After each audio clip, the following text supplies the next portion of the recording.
नमस्कार। इन खबर में आपका स्वागत है। चुनावी माहौल है। 2024 चुनाव का टारगेट सामने है। लिहाजा डील डील डील जहां देखिए वहां इसी की बात चल रही है। कांग्रेस की पहले समाजवादी पार्टी से डील हुई और अब खबर आ रही है कि आम आदमी पार्टी से भी उसकी डील हो गई है। वही आम आदमी पार्टी जो दिल्ली में उसे एक सीट देने की बात कह रही थी, अब 3 सीट देने को तैयार हो गई है। पूर्वी दिल्ली, उत्तर पूर्वी दिल्ली और चांदनी चौक कांग्रेस को मिलेगी। बाकी 4 सीटें आपके खाते में जाएगी। अब सवाल यह है कि अरविंद केजरीवाल कैसे 3 सीटें कांग्रेस को देने के लिए तैयार हो गए। इसके पीछे की क्या है कहानी, इनसाइड स्टोरी क्या है? तो दरअसल केजरीवाल भी अच्छे बार्गेनर हैं। उन्होंने बहुत अच्छी बार्गेनिंग की है। इस समय आम आदमी पार्टी के सामने जो सबसे बड़ी चुनौती है वो है कि कैसे आप देश के ज़्यादा से ज़्यादा राज्यों में अपनी उपस्थिति दर्ज कराएं। राष्ट्रीय पार्टी तो बन ही चुके, गुजरात में जाकर के विधानसभा चुनाव में सीटें भी जीत ली, लेकिन लोकसभा सीट कैसे मिले? सो उन्होंने गुजरात, हरियाणा, गोवा, चंडीगढ़ सबको लेकर के बात की और कहा कि 3 सीट तब मिलेगी आपको दिल्ली में जब आप हरियाणा में हमें 1, गुजरात में 2 सीटें देंगे।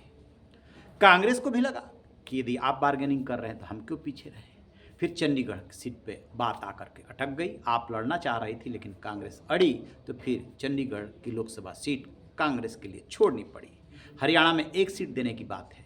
भरूच और भावनगर गुजरात में 2 सीट देने की बात है कि कांग्रेस आम आदमी पार्टी के लिए 2 सीट छोड़ेगी। गोवा में, साउथ गोवा के लिए आम आदमी पार्टी ने अपने कैंडिडेट का ऐलान कर दिया था, लेकिन अब वो अपने कैंडिडेट को वापस लेगी। इस तरीके से कांग्रेस और आम आदमी पार्टी में ये डील हुई है और अब जब चुनाव मैदान में उतरेंगे तब पता चलेगा कि जो डील हुई उसका कितना फ़ायदा हुआ।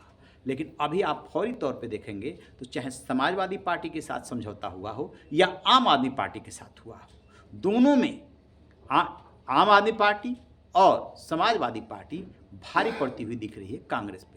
दरअसल कांग्रेस की लाचारगी, बेचारगी और कमजोरी उसी दिन सामने आ गई थी जब 5 राज्यों में हुए विधानसभा चुनाव में मध्य प्रदेश, राजस्थान और छत्तीसगढ़ का चुनाव वो हार गई। उसने सीट शेयरिंग फार्मूले पर तब तक बात नहीं किया जब तक कि चुनाव परिणाम नहीं आ गए।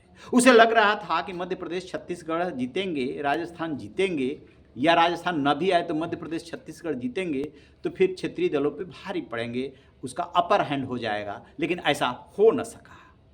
कांग्रेस ने सोचा ही नहीं था कि इतनी बुरी तरीके से वो हारेगी और अब वो हार गई तो फिर हर छोटा बड़ा दल उसे दबाने की कोशिश कर रहा है और उसकी मजबूरी है कि बीजेपी और पीएम मोदी का सामना करना है तो सबको साथ लेकर चलना होगा। अदरवाइज ममता बनर्जी, जो कि INDIA गठबंधन की सहयोगी हैं, वो कह ही चुकी हैं कि 40 सीटें आ जाए कांग्रेस की तो बहुत बड़ी बात।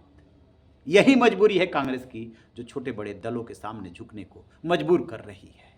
आपकी क्या राय है? कमेंट बॉक्स में जाकर कमेंट जरूर कीजिएगा। रहिए बेखबर, देखते रहिए इनका।